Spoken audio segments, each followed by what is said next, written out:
Hello बच्चों, let's read the question.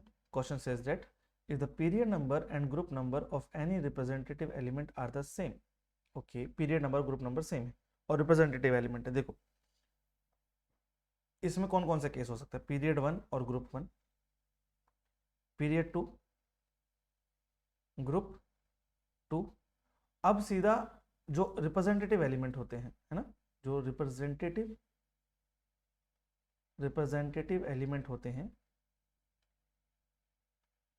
वो होते हैं एस ब्लॉक वाले एंड पी ब्लॉक वाले. और पी ब्लॉक में कौन से नहीं होते, नोबल गैस नहीं होते हैं एक्सेप्ट नोबल गैस. ओके, तो फिर ग्रुप 13 आता है सीधा, क्योंकि बीच में तो ग्रुप 3 से लेकर ग्रुप 12 तक सारे डी ब्लॉक होते हैं. तो ग्रुप 13 हो सकता है बट पीरियड 13 नहीं हो सकता है. ठीक है, तो हमारे पास ये ऑप्शन पूरे कर दिए. तो हमारे पास दो ही केस हैं, पीरियड 1 ग्रुप 1, पीरियड 2 ग्रुप 2. यानी कि या तो हम बात कर रहे हैं यहाँ पर पीरियड 1 और ग्रुप 1 में आता है हाइड्रोजन, या हम बात कर रहे हैं पीरियड 2 ग्रुप 2 यानी कि बेरिलियम. ठीक है, बेरिलियम इसकी बात करेंगे. ठीक है, if period number and group number of any representative element are the same then which of the following statement is incorrect. हमें पहचानना है कि कौन सा स्टेटमेंट गलत है. Regarding such type of element in their ground state, इनका electronic configuration भी देख लेते हैं. 1s2 2s2, बेरिलियम का इलेक्ट्रॉनिक कॉन्फ़िगरेशन होता है 1s2 2s2. ठीक है, तो हमें पहचाना इन चारों में से कौन सा ऑप्शन गलत है. एक एक करके पहचानते हैं, एक एक करके पढ़ते हैं. The possible value of principal quantum number is 2. Yes, principal quantum number की वैल्यू 2 हो सकती है. यस 2 है, 2 है. तो ये हमारा करेक्ट ऑप्शन नहीं है, हमें तो वो ढूंढना है ना जो गलत है.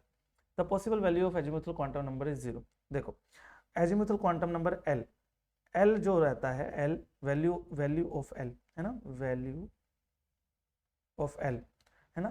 एस के लिए, एस सब शेल के लिए 0 होती है, पी के लिए 1, डी के लिए 2 और एफ के लिए रहती है 3. ठीक है, तो एस जो है दोनों में ऐसी है.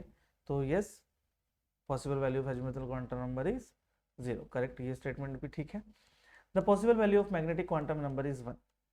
जो मैग्नेटिक क्वांटम नंबर होते हैं, मैग्नेटिक क्वांटम नंबर यानी कि m, उनकी वैल्यू होती है -l से लेकर वो 0 तक जाते हैं पहले, और फिर 0 से +l तक जाते हैं. तो वैल्यू अगर l की 0 ही है तो m की वैल्यू भी 0 आई. और ये कितनी वैल्यू आई, ये 1 वैल्यू आई, ये 1 value I. The possible value of magnetic quantum number is 1. एक ही आया ना, एक ही वैल्यू आई यानी कि 0. ये भी सही है. The species could be paramagnetic. Paramagnetic species होने के लिए नंबर ऑफ अनपेयर्ड इलेक्ट्रॉन चाहिए होते हैं. हमारे पास अनपेयर्ड इलेक्ट्रॉन प्रेजेंट होने चाहिए, बट यहाँ तो all electrons are paired, all electrons are paired, यानी कि पैरामैग्नेटिक हो ही नहीं सकती. ये वाली जो स्पीसीज है ये तो डायामैग्नेटिक है, ये तो डायामैग्नेटिक है, पैरामैग्नेटिक है ही नहीं. राइट, तो ये स्टेटमेंट जो है वो गलत हुआ और यही हमारा करेक्ट आंसर हो गया. हमें यही पूछा गया था कि इनकरेक्ट स्टेटमेंट क्या है, तो हमारा फाइनल आंसर आया ऑप्शन डी.